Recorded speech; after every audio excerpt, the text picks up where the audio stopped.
So, bago lang ako dito. Actually, ang location ko ngayon ay nasa Den Haag. So, hindi ako pwedeng pumasok. Well, pwede akong pumasok sa loob ng building, pero hindi ako pwede pumasok doon sa kung saan yung pasyente ko. So, ano nga bang nangyari? At nandito ako ngayon sa hospital.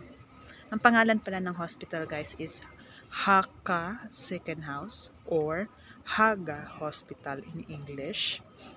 So, dito kami ni-refer ng specialist ng ng para sa mata. And actually wala sa plano ito today, as in wala sa plano. Nagpunta lang talaga kami sa hospital ng asawa ko gawa ng nakaschedule siya for appointment sa mata niya. And suddenly nung chinek siya ulit, nakita doon sa machine or sa equipment, yung sa parang diagnostic test siya, nakita na may dugo yung mata niya, yung mismong lens daw ata. Tapos urgent siya, kailangan siyang operahan agad, as in ura-urada within a day. So yun, kaya kami nandito ngayon sa hospital. And I think at the moment, pumasok na siya ngayon sa operating room. And it will last for 1.5 hour up to 2 hours. And so, hindi ako pwede magstay sa room. Gawa ng wala naman siya at nasa loob siya ng operating room. So, lumabas muna ako. And let's see later, ipapakita ko sa inyo kung ano yung ganap, ano yung nangyari na sa mata niya. And yun. Yun ang nangyari. May dugo yung mata niya. And yung lens niya, hindi siya masyadong nakakakita, natatabunan yung mata niya. Feeling daw niya sa loob, para daw may, alam niyo yung tomato puree? Yung tomato na, yung sabaw ng tomato, pag dinurog mo yun, ganun daw yung nakikita niya sa loob ng lens niya. So, dahil urgent siya, nirefer kami ng hospital namin doon sa lapit sa amin dito sa hospital na to, kasi itong hospital to, isa rin to sa pinakamalaking hospital dito sa Netherlands, sa South Part. So, ito yung pinakamalaki, isa sa pinakamalaki bukod sa Erasmus, tsaka sa iba pang hospital around sa bahay namin. Pero ito kasi yung may available lang today. As in today lang. Nalaman lang namin noong pumunta kami doon sa specialist na yung kung saan siya may appointment today. And wala talaga sa plano namin na kailangan niyang operahan today talaga, as in today.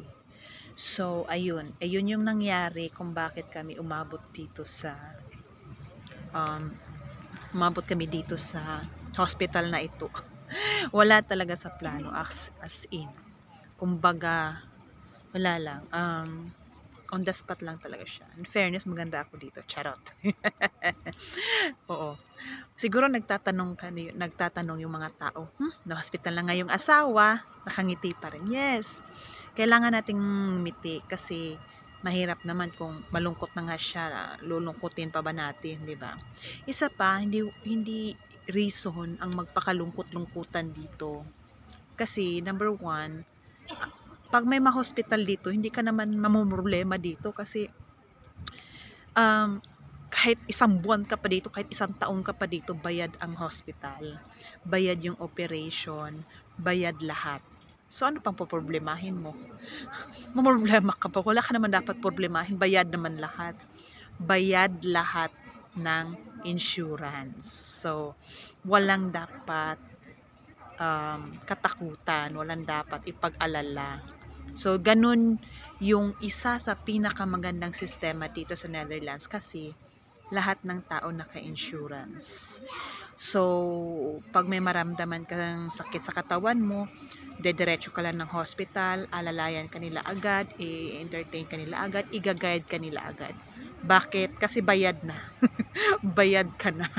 So, talagang hindi ka nila pwedeng i-refuse, kumbaga.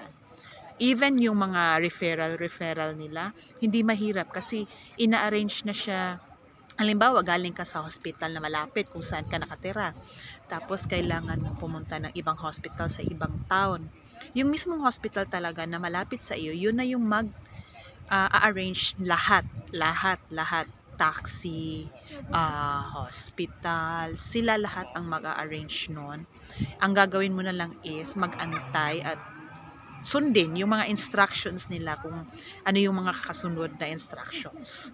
So mga nagtatanong, mahirap ba ang process? Gawa ng, syempre dito, hindi naman Filipino or English ang salita nila dito. Mahirap po sa mga hindi pong nakakaintindi ng lingwahe nila. At kung sakali man na hindi nyo po naintindihan yung salita nila, pwede ka naman pong magsabi kung pwede silang magsalita sa'yo ng English. Although, hindi lahat po talaga sila dito marunong mag-English. So, yun. Pero, unti-unti, nakakapagsalita na sila ng English. Pero ako naman, hindi ako sanay talagang magsalita ng Dutch ng dire-diretso. Pero nakakaintindi ako. Yun lang din yung advantage sa akin. Kasi naiintindihan ko yung sinasabi nila. Kaya, alam ko kung anong gagawin along the way. So, ayun na nga. Ayan, papakita ko sa inyo. Ayan, yung surroundings ng hospital. Yan yung hospital. Yan. So, ayan. Tapos, yung harap lang ng hospital, may mga bahay-bahay agad. Yun, bahay na yan. Yung nasa likod ko, yan, bahay na rin yan. Although sa baba, commercial yan. May mga tindahan din dito. So, ayun. So, hindi ka magugutom. Basta may pera ka lang, hindi ka magugutom.